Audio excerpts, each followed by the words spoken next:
9 महीने बाद more than 9 months. पिछले 9 महीने से अंतरिक्ष में फंसी सुनीता विलियम्स की वापसी का काउंटडाउन शुरू हो गया है। अंतरिक्ष यात्री सुनीता विलियम्स की धरती पर वापसी होने जा रही है।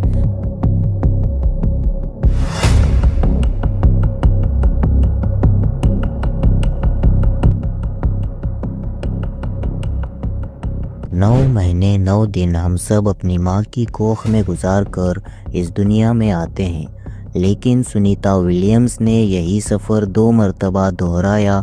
ये कहना गलत नहीं होगा। बस फ़र्क इतना था कि वो माँ की कोख थी, जहाँ 9 महीने 9 दिन प्यार, मोहब्बत, सुकून और भरपूर ममता भरे गुजारे, और ऐसे ही 9 महीने अंतरिक्ष में गुजारे, जहाँ मोहब्बत और ममता का कोई नाम नहीं होता। वहाँ का हर पल मुसीबतों से घिरा होता है।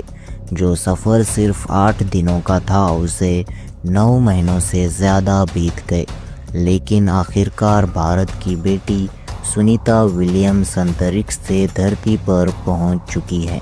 लेकिन पिछले 9 महीनों से सांसें थमी थमी सी थी, क्योंकि कल्पना चावला जैसी एक और भारत की बेटी सुनीता को हम खोना नहीं चाहते थे।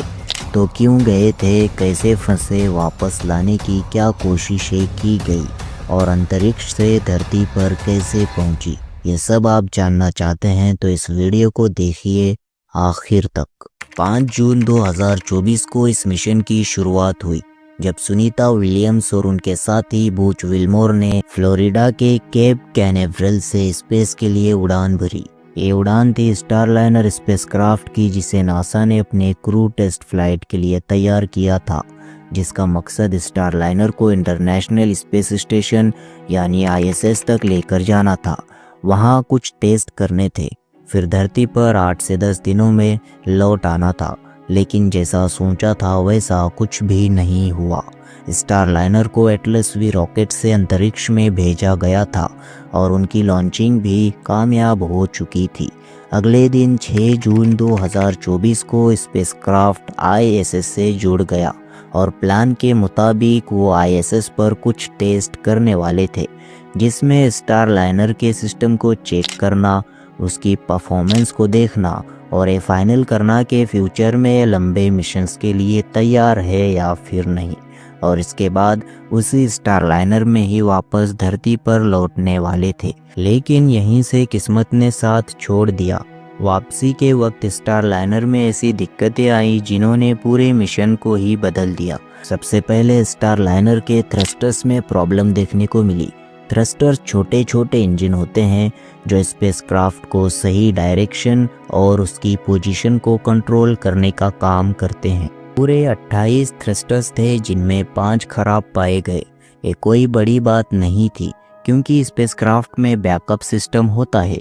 लेकिन जब नासा की टीम ने इसकी जांच शुरू की तो उन्हें पता चला कि ये दिक्कत हल्की नहीं है। थ्रस्टर्स के वॉल्व में लीकेज की प्रॉब्लम थी और इसके साथ ही हीलियम गैस भी लीक हो रहा था। ये वो गैस है जो इन थ्रस्टर्स को चलाने में मदद करती है। अगर ये लीक होती रही तो वापसी का सफ़र खतरनाक हो सकता था। नासा ने इस पर गहराई से सोचा और उन्होंने फैसला किया कि सबसे पहले इन दिक्कतों को पूरी तरह से समझा जाए, और इसके लिए उन्होंने टेस्टिंग शुरू की। टेस्टिंग को हफ्ते बीत गए और जुलाई 2024 आते आते नासा को ये साफ हो गया कि स्टारलाइनर की हालत ऐसी नहीं है कि वो स्पेस से एस्ट्रोनॉट्स को वापस ला सके। और फिर एक बड़ा फैसला लिया गया कि सुनीता विलियम्स और बूच विल्मोर को ISS पर ही रुकना होगा। 24 अगस्त 2024 को स्टारलाइनर ISS से अलग होकर 6 सितंबर को न्यू मैक्सिको में लैंड हुआ। लेकिन अब बारी थी सुनीता और बूच को वापस लाने के लिए एक परफेक्ट प्लान की, और नासा को अब एक ऐसा प्लान चाहिए था जो पूरी तरह से सेफ हो। और यहीं से शुरुआत हुई स्पेस एक्स की, जो दुनिया के सबसे अमीर आदमी एलन मस्क की कंपनी है। स्पेस एक्स का ड्रैगन स्पेसक्राफ्ट पिछले कई सालों से ISS तक क्रू को ले जाने और वापस लाने का काम कर रहा था। जब स्टारलाइनर में दिक्कत आई तो नासा ने फैसला किया कि सुनीता और बूच के वापसी के लिए स्पेस एक्स की मदद ली जाए। लेकिन इस बार ये इतना आसान नहीं था, क्योंकि स्पेसएक्स के मिशन पहले से शेड्यूल्ड होते हैं और इनमें कई महीनों की तैयारी लगती है। उस वक्त प्लान ऐसा बनाया गया कि क्रीव 9 में सुनीता और बुच को वापस लाया जाए, पर इसमें भी पहले से 4 एस्ट्रोनॉट शामिल थे। अगर सुनीता और बुच को इसमें जोड़ा जाता तो स्पेसक्राफ्ट में जगह की दिक्कत हो सकती थी। नासा ने इसे हल करने के लिए 2 एस्ट्रोनॉट्स को मिशन से हटा दिया और उनकी जगह सुनीता और बुच को फिट करने का प्लान बनाया। आखिरकार 28 सितंबर 2024 को क्रीव 9 ISS पर पहुंचा। अब सुनीता और बुच के लिए इंतज़ार का एक और नया दौर शुरू हुआ। क्रीव 9 का मिशन फाइनल करना है या इसमें और चेंजेस करने की ज़रूरत है, इस पर नासा और स्पेसएक्स मिलकर लगातार काम कर रहे थे। ये करना इसलिए ज़रूरी था ताकि उनकी वापसी को जल्द से जल्द और आसान बनाया जा सके। इस पूरे प्रोसेस में काफ़ी वक्त लगने वाला था। इस दौरान सुनीता और बुच ने अपने वक्त को बिल्कुल भी ज़ाया नहीं किया। ISS एक ऐसी जगह है जहां ग्रेविटेशन नहीं होता। दिन और रात हर 90 मिनट में बदलते रहते हैं और एस्ट्रोनॉट्स को अपने काम पर फोकस रखना पड़ता है। वो दोनों ही वहां सिर्फ इंतज़ार नहीं कर रहे थे, बल्कि ISS पर साइंटिफिक एक्सपेरिमेंट्स में हिस्सा भी ले रहे थे। सुनीता विलियम्स ने प्लांट ग्रोथ स्टडीज़ और माइक्रोबायोलॉजी रिसर्च में अपना योगदान दिया। वहीं बुच विल्मोर ने स्पेस स्टेशन के मेंटेनेंस और टेक्निकल टेस्ट में मदद की। इन दोनों के इस कंट्रीब्यूशन ने नासा को फ्यूचर मिशंस के लिए खूब सारा डेटा लाकर दिया। सिर्फ रिसर्च ही नहीं, 9 महीनों में उन्हें रोज़ाना घंटों तक एक्सरसाइज भी करनी होती थी ताकि वापसी के वक्त बॉडी तैयार और फिट रहे। लेकिन इन सब के बीच वो वापस लौटने को भी तरस रहे थे। 15 मार्च 2025 को ISS से क्रीव 10 मिशन जुड़ गया, जिसमें 4 एस्ट्रोनॉट्स रवाना हुए। प्लान ये था कि क्रीव 10 के आने के बाद क्रीव 9 का स्पेसक्राफ्ट सुनीता और बुच को लेकर 18 मार्च 2025 को धरती पर लौट आएगा। नासा ने कंफर्म किया कि अगर सब कुछ ठीक रहा तो वो 18 मार्च को लैंड कर सकते हैं।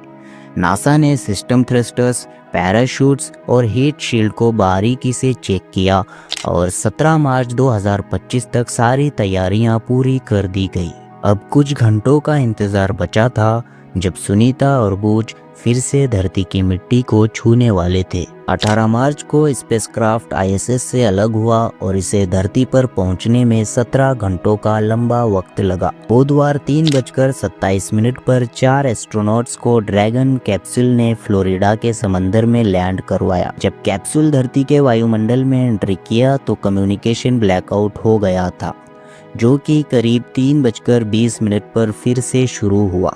यही वो वक्त था जब सबकी सांसें थमी हुई थी। वायुमंडल में एंट्री के बाद स्पेसक्राफ्ट के प्लाज्मा शील्ड का टेम्परेचर 1927 डिग्री सेल्सियस तक पहुंच गया था, लेकिन हीट शील्ड एस्ट्रोनॉट्स को गर्मी से बचाने में कामयाब हुई। करीब 3:24 पर पहले ड्रैगन कैप्सूल के 2 पैराशूट खुले, जिससे इसकी रफ्तार और स्लो हो गई। इस दौरान एक जोर का झटका लगा और कैप्सूल की रफ्तार और स्लो हो गई।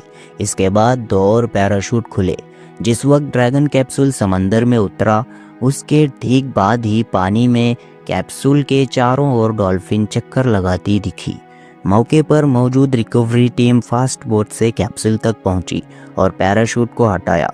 इसके बाद स्पेसएक्स का रिकवरी शिप पहुंचा, जो कि लैंडिंग साइट से 2 किलोमीटर दूर रुका था।